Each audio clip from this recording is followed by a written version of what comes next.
आपका? राज सिंह।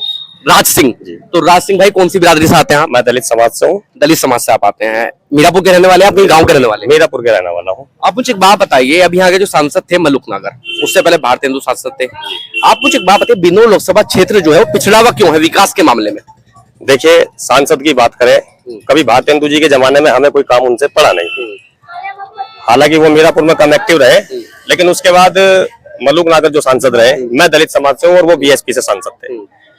अभी मेरा एक मुद्दा फंसा पिछले साल जून के महीने में, मैंने सांसद जी को डायरेक्ट कॉल करके उनसे मदद मांगी। उन्होंने मुझे बिल्कुल साफ लफ्जों में मना कर दिया कि हम जनता को कम और अपने लोकल नेता को ज्यादा सपोर्ट करते हैं, इसलिए आप हमारे लोकल नेता को लो, तभी हम तुमसे बात करेंगे। ये मलुक नगर के शब्द थे? ये मलुक नागर के शब्द थे, जिसकी रिकॉर्डिंग आज भी मेरे मोबाइल के अंदर है। ये 13 जून के आसपास। तो नाराजगी हुई बड़ी की जिसको जिताया उससे, उसने ही ऐसे कर दिया फिर? हाँ, बहुत ज्यादा नाराजगी है और मेरे पूरे समाज को नाराजगी है। इस बार मेरा समाज पूरा बढ़ चढ़ करके इस बार चंदन चौहान को सपोर्ट कर रहा है। बीजेपी को फुल सपोर्ट है। मेरे यहाँ से पूरा समाज का एक एक वोट, कोई नई वोट हो या पुरानी वोट हो, इस बार हम सब मिलकर चंदन चौहान जी को जिताएंगे। नाराजगी तो मलुक नागर से थी, हाथी से क्या नाराजगी हो गई आपकी? हाथी से भी नाराजगी थी ना, क्योंकि हमने लखनऊ भी फोन किया था बहन जी कार्यालय पे, वहां से भी हमें कोई मदद नहीं मिल पाई। इसीलिए बीजेपी ने हमें साथ दिया, इसलिए इस बार हम उनका साथ। अच्छा, वो उस मामले में आपका बीजेपी ने साथ दिया, मतलब बीजेपी के नेताओं ने साथ दिया? बिल्कुल बिल्कुल बिल्कुल सब। अब मुझे आप एक बात बताइए, बहन जी चुप क्यों है? देखो, ये राजनीतिक मुद्दे हैं, इतना ज्यादा बढ़ चढ़ के तो नहीं बता सकते कि चुप क्यों है, लेकिन 4 बार की मुख्यमंत्री का होना, इस तरीके से चुप्पी का देखना, कोई ना कोई कारण तो लगता होगा ना? अब कारण तो मैं तो अपने व्यक्तिगत पे बताऊंगा। हो सकता है मेरे जैसे बहुत सारे दलित हो सकता है कि काम ना किए हों उनके।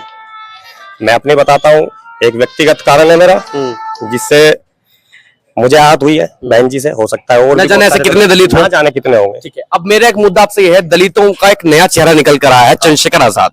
तो क्या अब दलितों में 2 गुट बच चुके हैं, एक मायावती वाले और एक चंद्रशेखर आजाद वाले? अभी आकाश आनंद नगीना में थे, तो नगीना में आकाश आनंद कह के गए कि वो तो लड़कों पे मुकदमे करवाता है और बीजेपी का एजेंट है वो, मतलब उन्होंने टारगेट नहीं किया, लेकिन कहीं ना कहीं बिना नाम लिए भी काफी कुछ वो कह कर गए। तो आपको लगता है बीजेपी के एजेंट है कहीं ना कहीं? ये पार्टी भी कोई मतलब खासी ऐसा नहीं है। अभी मैंने उनका पीछे बयान सुना था, अभी लगभग 3 से 4 दिन पहले उनका बयान था। भाजपा को सब बदनाम करते हैं कि ये एक तरफा राजनीति करती है, एक समाज या एक दल को लेकर घूमती है, ऐसा नहीं है। अभी आकाश आनंद जी का बयान आया था 3-4 दिन पहले कि अयोध्या में मस्जिद बनेगी तो हम मुसलमानों के साथ रहेंगे। वो भी तो सांप्रदाय को बढ़ावा दे रहे हैं, वो भी तो सांप्रदाय भड़काने वाली बात कर रहे हैं। सबका साथ सबके विकास में बीजेपी कहाँ है? वो दलित समाज कहाँ है? दलित समाज सबके साथ है सब।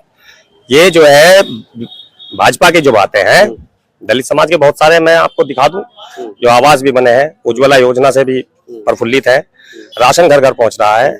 कभी किसी में लगभग ज्यादा दलितों की तो मैं नहीं कहूंगा, बहुत सारे दलितों की कोई ऐसी शिकायत नहीं है कि उन्हें सरकारी योजनाओं का लाभ ना मिला। जो हाथी वाले प्रत्याशी मुलाकात हुई उनसे? हाँ, हाथी वाले प्रत्याशियों से मुलाकात होती है हमारी। क्या कहा है? हमने तो पूरी अपनी नाराजगी पूरी जाहिर की है। और 2013 की भी मैं तुम्हें बात बता दूं, 2013 में मेरे साथ हिंदू मुस्लिम दंगा हुआ था मोरना में, जो भोपा थाना के अंतर्गत आता है। वहां पर भी मैंने सबसे मदद मांगी थी। इतना हुआ था कि वहां पे ऐसी समाज से ही एसओ थे, 2013 जुलाई की बात है, सुबह 6 बजे का झगड़ा था और पूरे दिन हमने धरना देने के बाद पूरे गांव से लोग इकट्ठा हुए, तब जाके तब तक भी मतलब एसओ ने तब भी कोई मतलब कार्रवाई नहीं की। उसके बाद एसएसपी मंजिल सैनी और डीएम सुरेंद्र सिंह वहां भोपा थाने आए, तब जाके उन्होंने हमारा कहीं मुकदमा लिखा, जो कि आज तक भी अखिलेश यादव के समय की बात कर रहे हैं। अखिलेश यादव के 13 जुलाई 2000। तो सारी सरकार से भुगते हुए बैठे हैं, मतलब सभी सरकारों से। मुझे जो सरकारों में मजा आया है वो बीजेपी में आया है।